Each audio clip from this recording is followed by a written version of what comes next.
अस्सलाम वालेकुम स्टूडेंट्स। आज हम देखेंगे अपना फ़िज़िक्स का लेसन। कुछ हमने पहले पढ़ा था और टॉपिक जो हम पढ़ रहे थे वो था टर्म्स एसोसिएटेड विद मोशन। कौन सी ऐसी क्वांटिटीज़ हैं जो कि मोशन के साथ रिलेट करती हैं या उनका इनके साथ कोई तल्लक है। पहले हमने पढ़ा था पोजीशन, फिर हमने पढ़ा डिस्टेंस का और फिर डिस्प्लेसमेंट का। डिस्टेंस हमने पढ़ा था कि length of path between two points is called the distance between those points. और डिस्प्लेसमेंट पढ़ा था कि displacement is the shortest distance between the two points which has magnitude and direction. अब हम पढ़ेंगे कि वेलोसिटी और स्पीड क्या चीज़ है, लेकिन उससे पहले हम स्पीड देखेंगे क्या है। तो the distance covered by an object in unit time is called speed. क्या मतलब हुआ कि कोई भी जिस्म जितना डिस्टेंस कवर करता है यूनिट टाइम के अंदर, या जितना टाइम वो लेता है कोई फासला तय करने के अंदर, डिस्टेंस कवर करने के अंदर, उसे उसकी स्पीड कहते हैं। The distance covered by an object in unit time is called speed. यानी कि इकाई वक़्त के अंदर तय करदा फासले को हम स्पीड कहते हैं। और स्पीड को ज़ाहिर करते हैं, या इसका फार्मूला जो मैथमेटिकल फॉर्म में बनेगा, स्पीड इज़ इक्वल टू बन जाएगी distance covered over time taken.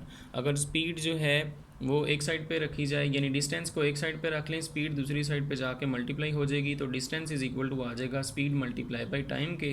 Speed को अगर हम v से, टाइम को t से ज़ाहिर करें और डिस्टेंस को s से, तो इसका formula s is equal to vt बन जाएगा।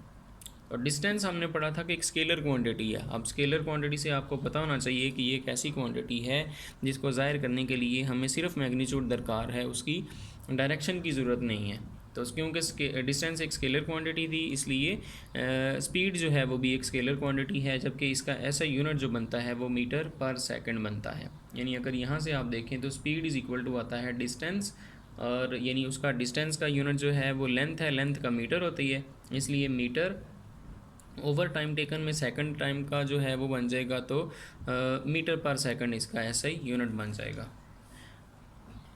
नेक्स्ट हमारी डेफिनेशन आ जाती है यूनिफॉर्म स्पीड की। यानी अब हमने देखना है कि यूनिफॉर्म स्पीड क्या है। स्पीड हमने पढ़ा कि इकाई वक़्त के अंदर, यानी जितना टाइम कोई जिस्म ले डिस्टेंस तय करने के अंदर, उसको अगर डिवाइड किया जाए डिस्टेंस को टाइम के साथ, तो हमें स्पीड हासिल हो जाती है। अब हमने देखना यूनिफॉर्म स्पीड क्या है। तो a body has uniform speed if it covers equal distances in equal intervals of time however short the interval may be. कोई भी जिस्म जो है उसकी स्पीड यूनिफॉर्म होगी if it covers equal distances, अगर वो इक्वल डिस्टेंस तय करे in equal intervals of time, वक़्त के बराबर वक्फ़ों के लिए। हाउएवर द शॉर्ट इंटरवल में भी, वक़्त के वक्फ़े चाहे जितने छोटे ही क्यों ना हों। तो इसका मतलब ये है कि अगर वक़्त जो है वो यूनिफॉर्मली चेंज हो रहा है, यानी पहले 5 सेकंड, फिर 10 सेकंड, फिर 15, फिर 20 सेकंड, यानी 5 के डिफरेंस है, तो इसका मतलब कि उसी लिहाज से फिर उसकी स्पीड जो है वो भी इंक्रीज़ होनी चाहिए। जितना वक़्त बढ़ रहा है उसी लिहाज से जो है उसका डिस्टेंस वो भी चेंज होना चाहिए। तो इसका मतलब है कि कोई भी जिस्म यूनिफॉर्म स्पीड उस वक़्त रखेगा अगर वो वक़्त के बराबर वक्फ़ों के अंदर अपनी स्पीड जो है या डिस्टेंस जो है उसको भी बराबर कवर करेगा या उतना ही तय करेगा।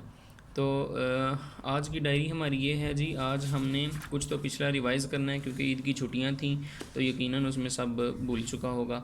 एक जो है आपने डिस्टेंस, डिस्प्लेसमेंट, वेलोसिटी नहीं, स्पीड और यूनिफॉर्म स्पीड जो है इसकी डेफिनेशनें आपने अच्छी तरह से याद करनी है, नोटबुक्स पर लिख लेनी है। इंशाल्लाह कल हमारा जो नेक्स्ट टॉपिक होगा वो वेलोसिटी का होगा, फिर हम वेलोसिटी और यूनिफॉर्म वेलोसिटी का पढ़ेंगे और फिर जो है आगे देखेंगे इंशाल्लाह। तो यही आपकी आज डायरी है।